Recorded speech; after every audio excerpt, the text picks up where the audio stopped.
ಎಲ್ರಿಗೂ ನಮಸ್ಕಾರ. ನಿಜವಾಗ್ಲೂ ನಮ್ಮ ಕನ್ನಡಿಗರಿಗೆ, ನಮ್ಮ ಕನ್ನಡ ಜನತೆಗೆ ಯಾವ ಥರ ನಾನು ಕೃತಜ್ಞತೆ ಹೇಳಬೇಕು ಅಂತಲೇ ಗೊತ್ತಾಯ್ತಿಲ್ಲ.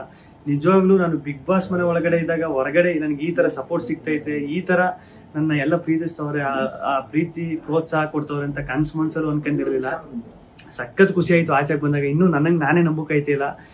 ಆಮೇಲೆ ನನಗೆ ಸಖತ್ ಖುಷಿ ಆಗೋದು ಏನಂದರೆ, ನಮ್ಮ ಯೋಧರಾಗಿರ್ಬೋದು, ಅವರು ವಿಡಿಯೋ ಮಾಡಾಕ್ತಾರೆ. ಆಮೇಲೆ ನಮ್ಮ ಕನ್ನಡ ಜನತೆ ಇಲ್ದೇ ಬೇರೆ ರಾಜ್ಯದವರು, ಆಂಧ್ರ, ತಮಿಳುನಾಡು, ಬೇರೆ ದೇಶದಲ್ಲಿರೋರು, ಆಮೇಲೆ ನಮ್ಮ ರೈತರು ಈ ಸಂಕ್ರಾಂತಿ ಹಬ್ಬದಲ್ಲೆಲ್ಲ ಕಿಚ್ಚೊಡಿಬೇಕಾದ್ರೆ ಹಸುಗಳ ಮೇಲೆಲ್ಲ ಚಿತ್ರ ಬಿಡಿಸ್ಕೊಂಡು ಫೋಟೋ ಹಾಕೊಂಡೆಲ್ಲ ಸಖತ್ ಸಪೋರ್ಟ್ ಮಾಡಿದ್ರು. ಆಮೇಲೆ ನಮ್ಮ ಆಟೋ ಡ್ರೈವರ್ಸು ಸ್ಟಿಕ್ಕರ್ಸ್ ಎಲ್ಲ ಹಾಕೊಂಡು, ಆಮೇಲೆ ಪಾಪ ಈ ಟ್ಯಾಟೋ ಹಾಕೊಂಡು, ಅವ್ರು ಯಾರು ಅಂತಲೇ ಗೊತ್ತಿಲ್ಲ ಪಾಪ, ಆ ಟ್ಯಾಟೋ ಎಲ್ಲ ಹಾಕೊಂಡು ಅಷ್ಟೊಂದು ಪ್ರೀತಿ ತೋರಿಸಿದ್ರು. ಒಬ್ರು ಇಬ್ರು ಅಂತ ಹೇಳೋಕ್ಕಾಗೋದಿಲ್ಲ, ಚಿಕ್ಕ ಮಕ್ಕಳಿಂದ ಹಿಡಿದು ದೊಡ್ಡವ್ರವರೆಗೂ ಅಷ್ಟೊಂದು ಪ್ರೀತಿ ಪ್ರೋತ್ಸಾಹ ಕೊಟ್ಟು ಈಗಲೂ ಕೊಡ್ತಾ ಇದ್ದೀರಿ. ನಿಜವಾಗ್ಲೂ ನಾನು ಬದುಕಿರೋವರೆಗೂ ಇನ್ನೊಂದು ಸಖತ್ತು ಆಶ್ಚರ್ಯ ಆಗಿದ್ದು, ಖುಷಿಯಾಗಿದ್ದು, ನಮ್ಮ ಮೀಡಿಯಾ, ನಮ್ಮ ನ್ಯೂಸ್ ಚಾನೆಲ್ಗಳು ಅಷ್ಟೊಂದು ಸಪೋರ್ಟ್ ಮಾಡಿದ್ರು ನನ್ನದು. ಆಮೇಲೆ ನಮ್ಮ ಸೋಷಿಯಲ್ ಮೀಡಿಯಾದಲ್ಲಿ ನಾನು ನಿಜವಾಗ್ಲೂ ಒಂದೇ ಒಂದು ನನ್ನ ಬಗ್ಗೆ ಒಂದು ನೆಗೆಟಿವ್ ವಿಡಿಯೋ ಆಗಲಿ, ಒಂದು ಟ್ರೋಲ್ ವಿಡಿಯೋ ಆಗಲಿ ಸತ್ಯವಾಗ್ಲೂ ನೋಡಿಲ್ಲ.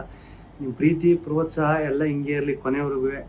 ಹಿಂಗೆ ಐತೆ. ನಾನು ಈ ಪ್ರೀತಿ ಪ್ರೋತ್ಸಾಹನ ಕೊನೆವರೆಗೂ ಉಳಿಸ್ಕೊತೀನಿ. ಧನ್ಯವಾದಗಳು.